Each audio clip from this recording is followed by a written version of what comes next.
Hello! So, for today's video ay sasagutin ko nga yung tanong ni Faith Christina.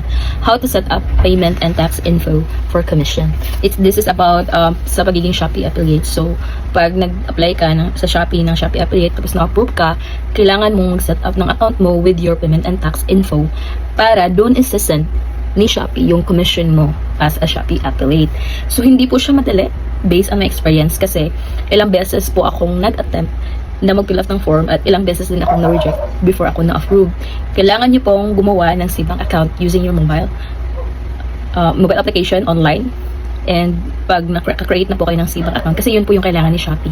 Kasi doon po isa-send yung commission na kinita ng isang Shopee affiliate. So after gumawa ng SeaBank account, kailangan nyo din po i-secure yung valid ID ninyo. So, titingnan ko dito sa cellphone ko yung form para mag-guide ko kayo kung paano mag-fill up ng payment and tax info. Isa ito sa pinaka-importanting requirement bilang isang Shopee affiliate. So, punta po kayo sa inyong Shopee na app and then click affiliate program and then click your account and then click the settings and click the payment settings. Doon nyo makikita. So, after nyo po mag-click yung payment settings sa inyong affiliate program is makikita nyo na po yung form. First po is yung beneficiary info. Yun po yung information ng isang affiliate. So, ilalagay nyo po doon sa account type is local individual, yung age nyo, pagkatapos yung beneficiary full name na nagsisimula sa last name, yung first name, and then yung middle name. And then after that, yung phone number na ginagamit nyo sa pagsa-Shopee affiliate.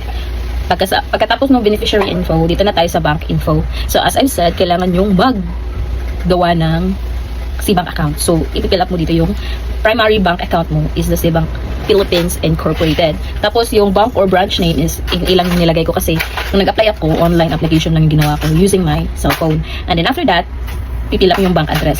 Sa bank address naman, kailangan, dahil nag-mobile application lang ako, so sinearch ko sa Google kung ano yung bank address na ilalagay ko. So, sinearch ko yung main address ng SeaBank. And doon nakalagay doon is yung 32 Rizal Street, Barangay Poblacion, Pagsanghan, Laguna. And then yung bank account name is yung name ko. And then name mo bilang isang Shopee affiliate and then yung bank account number. Tapos kailangan mong i-attach yung proof of bank account ownership. Yung ginawa ko lang dito is in-screenshot ko yung bank details ko. Nag-login ako sa SeaBank ko tapos in-screenshot ko yung bank details. And then kailangan niya din ng secondary bank account. Ini bank account siguro pwede. So yung ginamit ko is yung account ko sa BPI. Same process pa din. Yung bank name,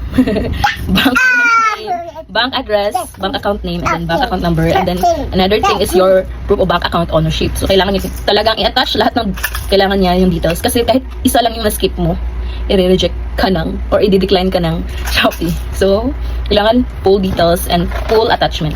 Last na is yung tax info. Sa tax info naman, basic qualification documents, may pinilapan ka dito na BIR registered. Ang sinabi ko no because wala naman akong business.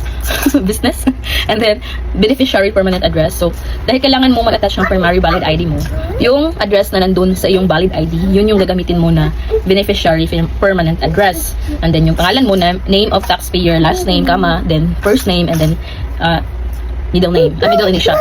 And then after that is yung PIN number. Kailangan nila yung TIN mo para sa iyong tax info. And then wala na akong in-attach na yung value added tax qualification documents kasi hindi naman ako BIR registered. And then tax registration and batable.